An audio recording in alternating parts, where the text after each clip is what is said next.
Il est 8 heures. Merci de rester connecté. Bien avant la tribune de libre expression, c'est pas normal. Suivez toute l'actualité africaine dans un bulletin présenté par Régis Kofi. Bonjour Régis. Bonjour Rawa Touré.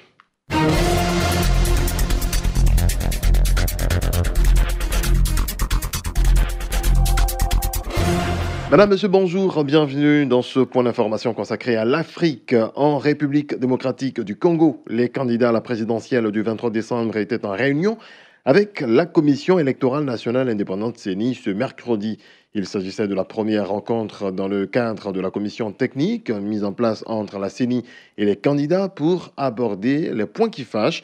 L'opposition rejette toujours l'utilisation de la machine à voter et la réunion s'est achevée en queue de poisson. Sorosita.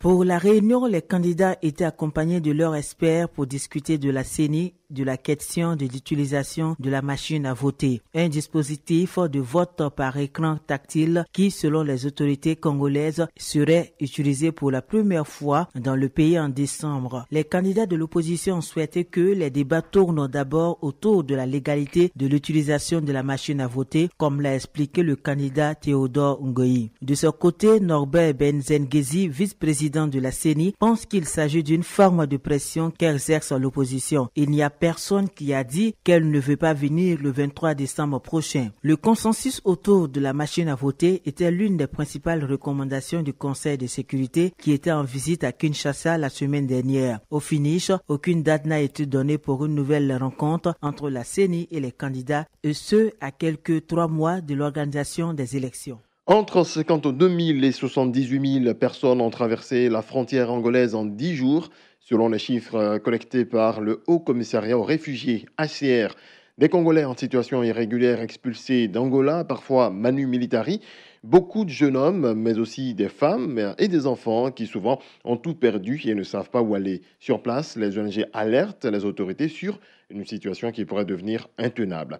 Le parti au pouvoir au Mozambique, le Frelimo, arrive en tête des élections municipales qui se sont déroulées dans un climat tendu selon des résultats partiels publiés hier jeudi par la Commission électorale nationale. Denise de la Fafiette nous en parle. Le Front de libération du Mozambique, Frelimo, a décroché 17 municipalités et son éternel rival du renouveau national du Mozambique, Renamo, une seule, celle du Nord. Ces résultats sont provisoires et ne couvrent pas l'ensemble du territoire. Nous appelons les partis et les citoyens à attendre dans le calme les résultats finaux, a déclaré le porte-parole de la commission, Paulo Quinica, devant la presse à Maputo. Le Frelimo mène aussi dans la plupart des villes où le dépouillement est toujours en cours. Le Renamo et le mouvement démocratique du Mozambique, deuxième parti d'opposition, ne sont en tête que dans une poignée de municipalités. Le MDM mène notamment avec 46% des suffrages dans la ville de Beira qu'il contrôlait jusqu'à présent, selon les résultats portant sur 86% des bulletins dépouillés. Avant ces élections, le Frelimo, au pouvoir depuis l'indépendance en 1975, contrôlait 49 des 53 municipalités du pays. Les scrutins de mercredi sont considérés comme un test pour le processus de paix en cours entre le Frelimo et le Renamo,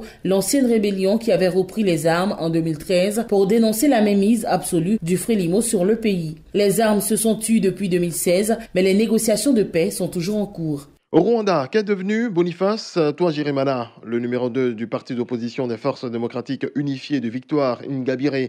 Il se serait évadé selon la version donnée par la presse locale qui cite le service pénitentiaire du pays.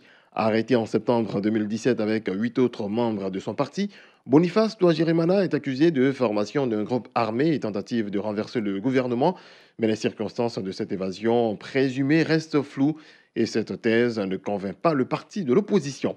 Au Zimbabwe, la police a arrêté une vingtaine de personnes ce jeudi alors qu'elles s'apprêtaient à manifester contre la vie chère. Il s'agit de dirigeants de la principale confédération syndicale du pays, la ZCTU, qui a appelé à descendre dans la rue pour protester contre l'aggravation de la crise économique. Mais la manifestation a été interdite par les autorités en raison de l'épidémie de choléra qui sévit dans le pays et qui a déjà fait 49 morts. Ami Traoré. Avant même que la manifestation ne démarre, la police anti-émeute s'est déployée dans les rues de la capitale Harare. Les principaux leaders syndicaux ont été interpellés, dont Peter Matouza, président de la ZCTU, arrêté alors qu'il s'apprêtait à s'adresser à ses sympathisants devant le siège de la fédération. La ZCTU a appelé à des manifestations nationales pour protester contre la flambée des prix, contre l'introduction d'un nouvel impôt la semaine et contre les pénuries de produits de base comme le carburant, l'huile, le riz ou encore les médicaments. Depuis l'annonce de cette nouvelle taxe qui va s'appliquer à toute transaction électronique, la situation économique s'est fortement dégradée. Faute de liquidité, la plupart des transactions aujourd'hui se font par carte de crédit. En effet, depuis plus de 10 ans, le pays n'a plus de monnaie nationale et utilise le dollar. Comme sa production s'est effondrée, un grand nombre de produits sont importés et il faut payer ces produits en dollars, des dollars que le gouvernement n'a pas puisqu'il n'exporte quasiment rien. Donc, d'un côté, il n'y a pas assez de liquidité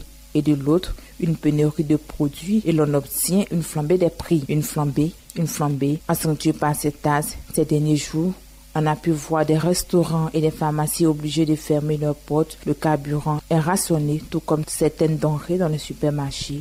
Un phénomène qui rappelle dangereusement la crise de 2008 quand Robert Mugabe était au pouvoir et les Zimbabwéens sont d'autant plus impatients que le nouveau président Emmerson Mnangagwa, élu en juillet, a promis de relancer l'économie mal en point depuis quasiment 10 ans. Et voilà qui marque la fin de ce point sur l'actualité. Merci à toutes et à tous de votre attention.